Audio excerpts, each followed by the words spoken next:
System होता है उसके अंदर न्यूट्रल है उसको अर्थ नहीं किया जाता। तो इस टाइप की जो भी सिस्टम होगी उसको आइसोलेटेड न्यूट्रल सिस्टम कहा जाता है। डायग्राम में आपको आइसोलेटेड न्यूट्रल सिस्टम दिखाई गई है। अब अगर जब भी लाइन कंडक्टर्स के बारे में बात करते हैं, जो कोई भी लाइन कंडक्टर्स होते हैं उसके बीच में कैपेसिटर फॉर्म होता है। सेम वे जो कंडक्टर और ग्राउंड होता है उसके बीच में भी कैपेसिटर फॉर्म होता है। जब भी लाइन कंडक्टर्स के बीच में कैपेसिटर फॉर्म होता है उसको अगर हम CRY, CYB एंड CBR से रिप्रेजेंट करते हैं, और लाइन से ग्राउंड के बीच में जो कैपेसिटर फॉर्म होता है उसको CR, CY और CB के नाम से रिप्रेजेंट करते हैं। तो यहाँ पे जो CRY है it is the capacitor form between R line conductor and Y line conductor. CYB is the capacitor formed between Y line conductor and B line conductor, जबकि CBR represents capacitor between B line conductor and R line conductor. CR is the capacitor formed between R line conductor and earth. Same way CY is the capacitor formed between Y line conductor and ground, and CB represents capacitor formed between B line conductor and ground. अब जब भी हम system की grounding characteristic के बारे में discuss करेंगे तो जो लाइन टू लाइन कैपेसिटेंस होता है उसकी वैल्यू बहुत कम रहती है। तो इसकी वजह से we will not consider in the discussion, यानी कि जो लाइन टू लाइन कैपेसिटेंस होता है वो नेग्लिजिबल कंसिडर करेंगे और उसको हम कंसिडर नहीं करते हैं। और जो लाइन टू ग्राउंड कैपेसिटेंस होता है वो डिस्ट्रीब्यूटेड टाइप का होता है, बट इसको हम लम्प्ड कैपेसिटेंस की तरह ट्रीट करेंगे। अगर जो भी कंडक्टर्स है, यानी कि यहाँ पे RYB कंडक्टर्स है, ओके, तो तीनों कंडक्टर्स को अगर हम सिमेट्रिकली प्लेस करते हैं तो लाइन टू ग्राउंड कैपेसिटेंस की जो वैल्यू होगी वो इक्वल होती है। अब लाइन टू ग्राउंड कैपेसिटेंस की वैल्यू सेम होती है तो इसकी वजह से जो चार्जिंग करंट्स हैं उसकी वैल्यू भी इक्वल्स होगी, यानी कि ICR, ICY एंड ICB, तो ये तीनों जो चार्जिंग करंट्स हैं उसकी वैल्यू इक्वल्स होगी। हर एक करंट जो है वो उसका जो रिस्पेक्टिव फेज वोल्टेज है उससे 90 डिग्री लीड करेगा।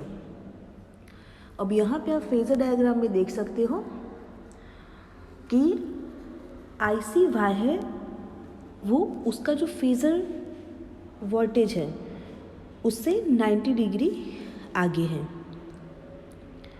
यानी कि VYN।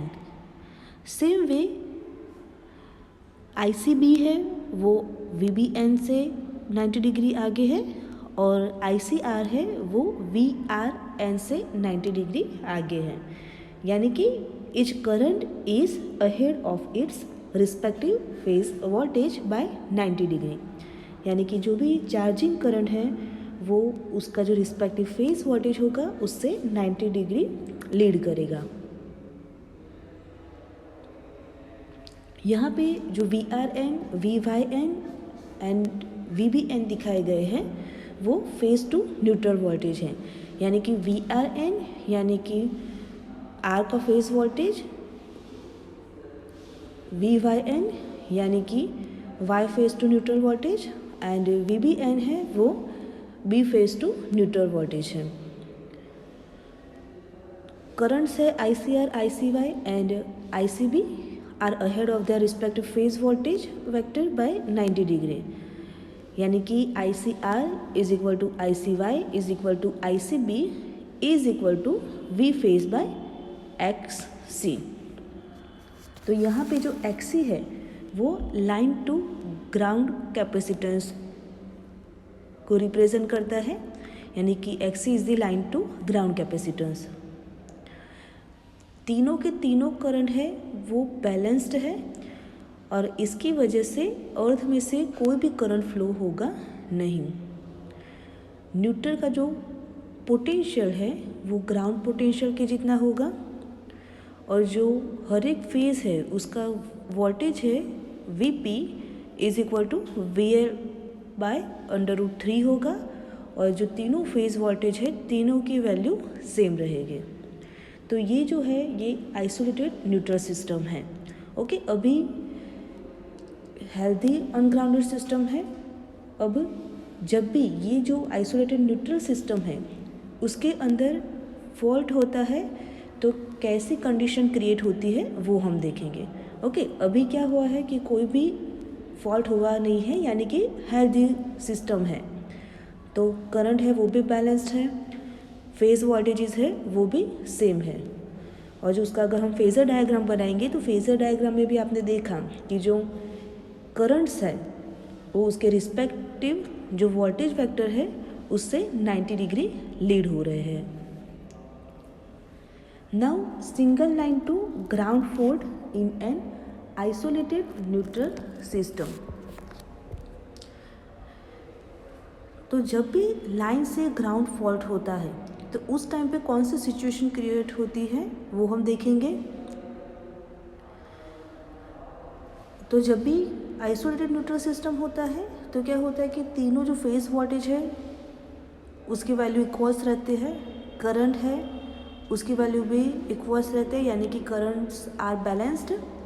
और क्या होगा तो उसकी वजह से अर्थ में से कोई भी करंट फ्लो होता नहीं है।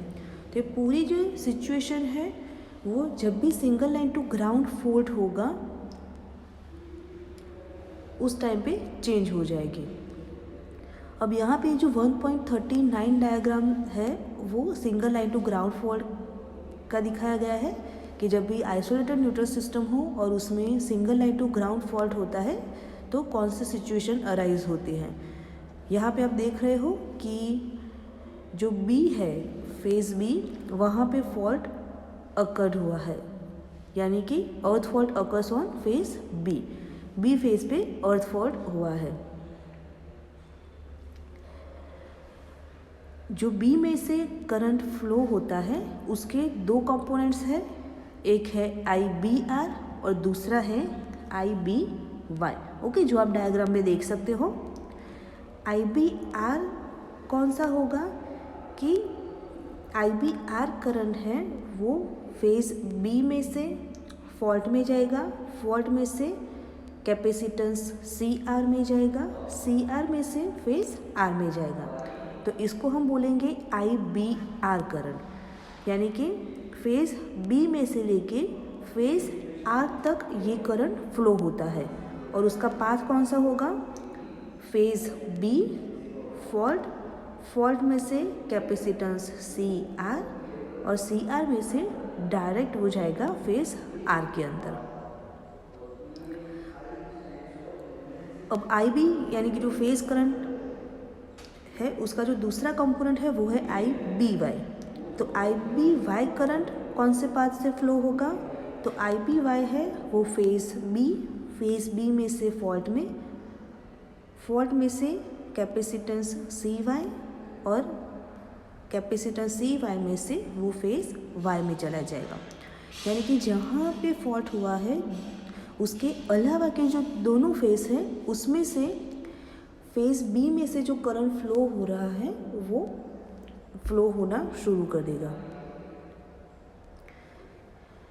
ये दोनों जो करंट है वो जो दो वोल्टेज है फेज़ वोल्टेज है VBR और VBY उनकी वजह से फ्लो होते हैं और दोनों जो करंट्स है वो उसके जो वोल्टेजेस है उससे 90 डिग्री लीड करेंगे।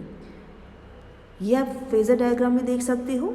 तो फेज़र डायग्राम में सबसे पहले हम क्या करेंगे, तो जो उसके लाइन टू न्यूट्रल वोल्टेजेस है फेज़ टू न्यूट्रल वोल्टेजेस है वो बनाएंगे, यानी कि VRN, YN and BN। Okay, तो यहाँ पे जो BN है ओके, तो वहाँ पे फॉल्ट जनरेट हो रहा है, ये देख सकते हो आप। ओके, तो सबसे पहले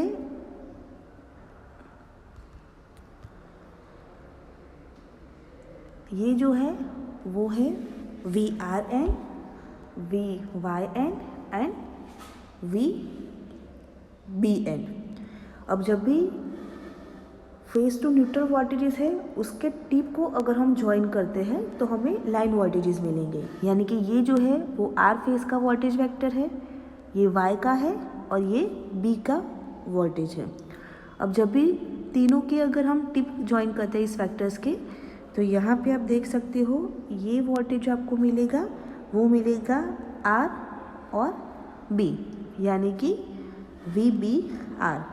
सेम वे यहाँ पे अगर ये दोनों टिप को हम कनेक्ट करेंगे तो आपको मिलेगा VRY, और ये दोनों टिप को अगर हम कनेक्ट करेंगे तो हमें वोल्टेज मिलेगा VBY। ओके, अब फेज B है वहाँ पे फॉल्ट हो रहा है। ओके, तो उसकी वजह से हम यहाँ पे फॉल्ट करंट IF बनाएंगे। IF करंट है उसके दो कंपोनेंट मिलेंगे, एक मिलेगा IBR और दूसरा मिलेगा IBY।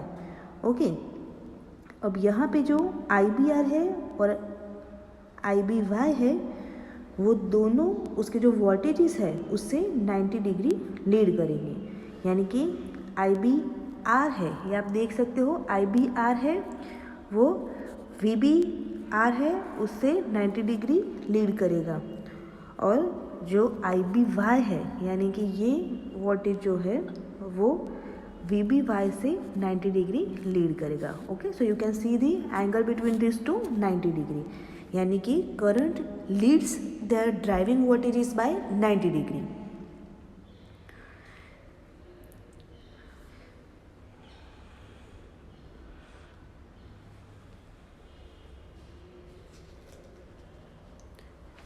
तो ये जो है वो पूरा वेक्टर डायग्राम है कि जब ग्राउंड फॉल्ट होता है फेज बी के अंदर आइसोलेटेड न्यूट्रल सिस्टम में उसका।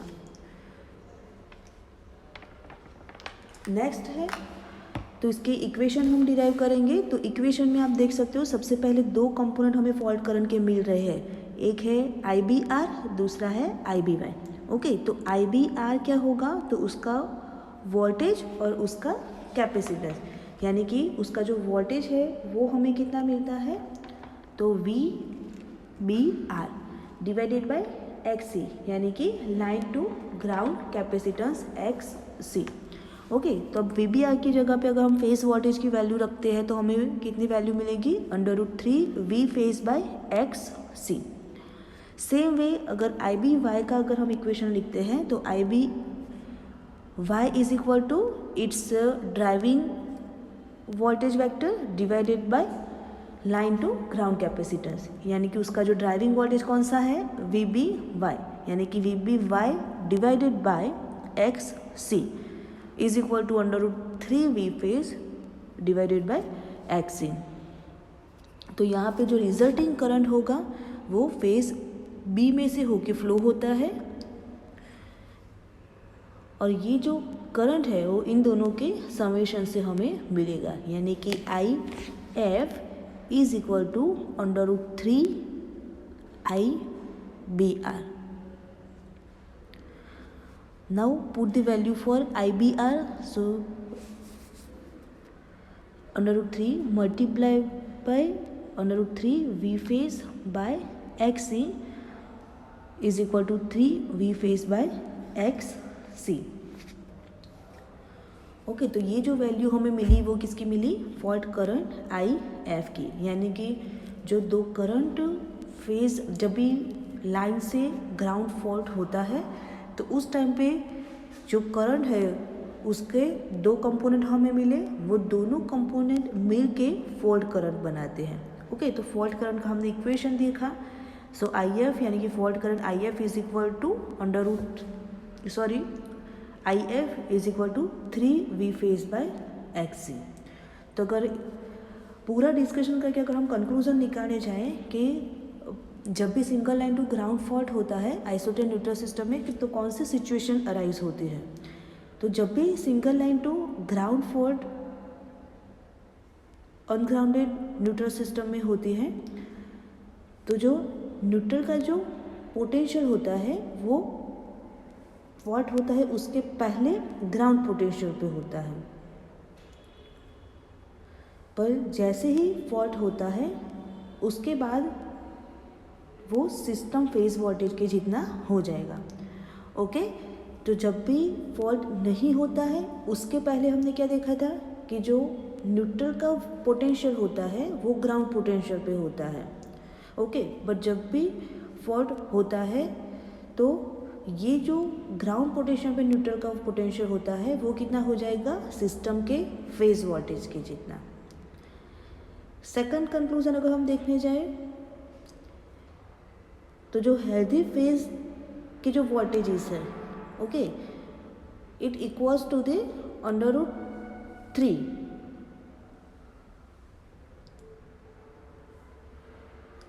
मीन्स कि उसके जो हेल्दी जो फेज के जो वोल्टेजेस है वो लाइन वोल्टेज के जितने हो जाते हैं। तो इसकी वजह से जो इंसुलेशन है वो ब्रेक डाउन होने के चांसेस होते हैं। ओके, तो सेकंड कंक्लूजन क्या हुआ कि जो उसके हेल्दी फेज है उसके जो वोल्टेजेस है वो √3 टाइम्स होते हैं, यानी कि वो लाइन वोल्टेज के जितने होते हैं। तो इसकी वजह से क्या होगा कि जो इंसुलेशन है वो ब्रेक डाउन हो जाता है। थर्ड है कि जो कैपेसिटिव करंट होता है, जो हेल्दी फेस है उसका जो कैपेसिटिव करंट होता है वो भी उसके फॉल्ट के बिफोर जो उसकी वैल्यू होती है उससे √3 टाइम्स हो जाता है। नेक्स्ट अगर हम कंक्लूजन देखने जाए तो जो फॉल्टी फेज का जो कैपेसिटिव करंट है वो उसकी वैल्यू से 3 टाइम्स हो जाता है। ओके, यानी कि हमने देखा कि IF is equal to 3 V phase by XA, यानी कि जो फॉल्टी फेज है उसका जो करंट है वो उसकी जो नॉर्मल वैल्यू होगी उससे 3 टाइम्स हो जाता है। अब जब भी यहाँ पे फॉल्ट होता है तो उसकी वजह से क्या होगा, जो ये कैपेसिटिव करंट होगा वो अर्थ में से फ्लो होता है। तो इसकी वजह से क्या होगा कि जो जब भी फॉल्ट होता है तो उसकी वजह से क्या होगा, आयोनाइज्ड पाथ प्रोड्यूस होता है।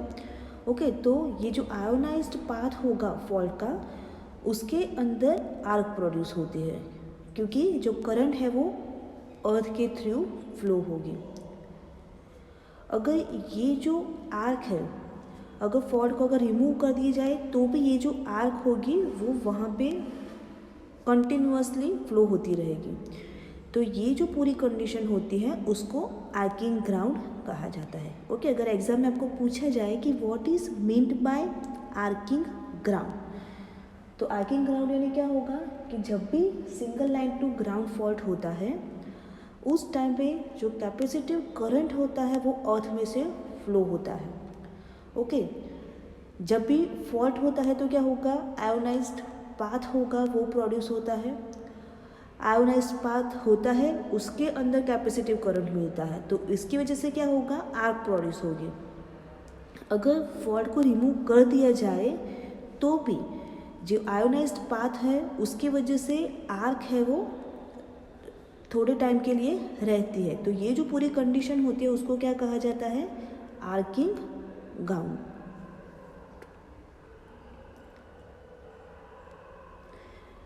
यानी कि इस टाइम पे क्या होगा कि जो फॉल्ट होता है उसके थ्रू सिस्टम पूरी चार्ज और डिस्चार्ज होती रहती है, क्योंकि हमने देखा कि जो लाइन कंडक्टर्स हैं उनके बीच में भी कैपेसिटेंस फॉर्म होता है और जो लाइन और अर्थ यानी कि ग्राउंड है उन दोनों के बीच में भी कैपेसिटेंस फॉर्म होता है। तो यानी जो ये कैपेसिटेंस होता है वो क्या होगा, फॉल्ट के थ्रू चार्जिंग और डिस्चार्ज होता रहेगा। तो इसकी वजह से क्या होगा कि हाई फ्रीक्वेंसी ऑसिलेशंस प्रोड्यूस होते हैं और ये जो ऑसिलेशंस होते हैं उसकी वजह से सिस्टम वोल्टेज है वो इंक्रीज़ होता है। ये जो सिस्टम वोल्टेज इंक्रीज़ होगा वो उसकी जो नॉर्मल वैल्यू होगी उससे 5 से 5.5 टाइम्स जितना बढ़ जाएगा। और उसकी वजह से जो इक्विपमेंट लाइन के साथ कनेक्ट होता है उसका जो इंसुलेशन है वो पूरा ब्रेक डाउन हो जाता है।